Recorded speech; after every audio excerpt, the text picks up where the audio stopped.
নমস্কার বন্ধুরা, ব্লগার শক্তি চ্যানেলে আপনাদের সবাইকে স্বাগতম।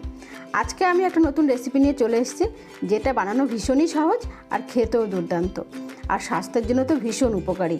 আপনারা সবাই চুনো মাছ খেয়ে থাকেন, আর আজকে আমি সেই চুনো মাছের চচ্চড়ি রেসিপি করব, যেটা আমি আমার পদ্ধতিতে করব। একদম কম তেল মশলা দিয়ে একদম অল্প সময়ের মধ্যে আমি রান্নাটা কমপ্লিট করব, সেটাই আপনাদের সঙ্গে আজকে শেয়ার করব।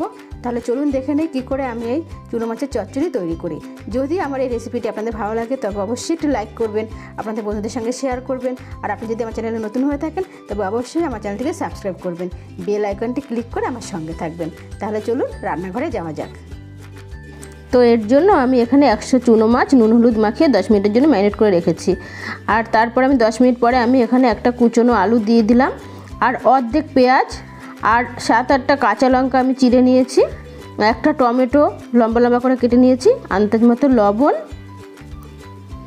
হলুদ হাফ চামচ হলুদ, 1 চামচেরও কম একটু সর্ষের তেল। এবার হাতের সাহায্যে আমি খুব ভালো করে মাছটার সঙ্গে আলু মশলাগুলো মাখিয়ে নেব।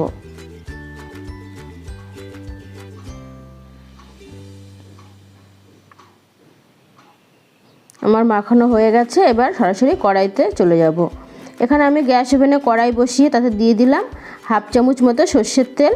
আমি রান্নাটা খুবই কম তেলে করছি, আপনারা যদি তেল বেশি খেতে চান সেক্ষেত্রে একটু বেশি তেল দিতে পারেন। এবার আমি মাছগুলো, ম্যারিনেট করা মাছগুলো দিয়ে দেব। একদমই অল্প সময় লাগে এই মাছ হতে, আর এই চুনো মাছ এরকমভাবে রান্না করলে তার পুষ্টিগুণ বজায় থাকে, কারণ মাছ ভাজার পরে তার পুষ্টিগুণ অনেকটাই কমে যায়। সেই কারণে আমি এইভাবে রান্না করছি, আপনারা এইভাবে তৈরি করে দেখবেন, খুবই সুন্দর হয় খেতে। আমি সামান্য নাড়াচাড়া করে আমি দিয়ে দিলাম গরম জল। এখানে অবশ্যই গরম জল দেবেন, তাহলে রান্নাটা ভালো হবে। গরম জল দিয়ে দিলাম আন্দাজ মতো, যতটা গ্রেভি চান সেই হিসেবে জলটা দিতে হবে। এবার আমি 5 মিনিটের জন্য ঢাকনা চাপা দিয়ে হাই ফ্লেমে রান্নাটা করে নেব।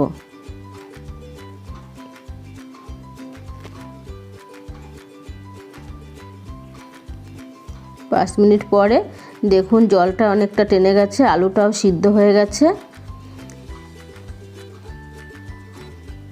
চুনো মাছ রান্না প্রায় কমপ্লিট।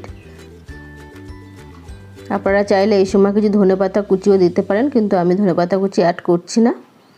আমি রান্নাটা সার্ভ করব।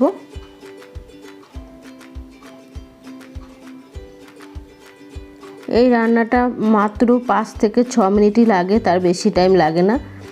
তৈরি হয়ে গেল চুনো মাছের চচ্চড়ি। গরম গরম ভাতের সঙ্গে সার্ভ করতে হবে। তাহলে দেখলেন তো কত সহজে আমি চুনো মাছের চচ্চড়ি তৈরি করে ফেললাম। আপনারাও এইভাবে তৈরি করুন, একদমই অল্প তেল মশলা দিয়ে, দেখবেন খুবই ভালো লাগে খেতে। আর বাড়িতে যদি অসুস্থ কেউ থাকে, যারা তেল মশলা খাওয়া বলেন, তাদের জন্য তো ভীষণই উপকারী এই রেসিপিটি। তাহলে আপনারাও এইভাবে তৈরি করে তাদেরকে সার্ভ করুন। আর আশা করি আমার এই রেসিপিটি আপনাদের ভালো লেগেছে। যদি ভালো লাগে তবে অবশ্যই আমার রেসিপিটিতে একটু লাইক করবেন, আপনাদের বন্ধুদের সঙ্গে শেয়ার করবেন। আর আপনি যদি আমার চ্যানেলে নতুন হয়ে থাকেন তবে অবশ্যই আমার চ্যানেলটিকে সাবস্ক্রাইব করবেন, বেল আইকনটি ক্লিক করে আমার সঙ্গে থাকবেন। আজ এই পর্যন্তই, আসছি পরবর্তী রেসিপি নিয়ে। আপনারা সবাই ভালো থাকবেন, সুস্থ থাকবেন। ধন্যবাদ।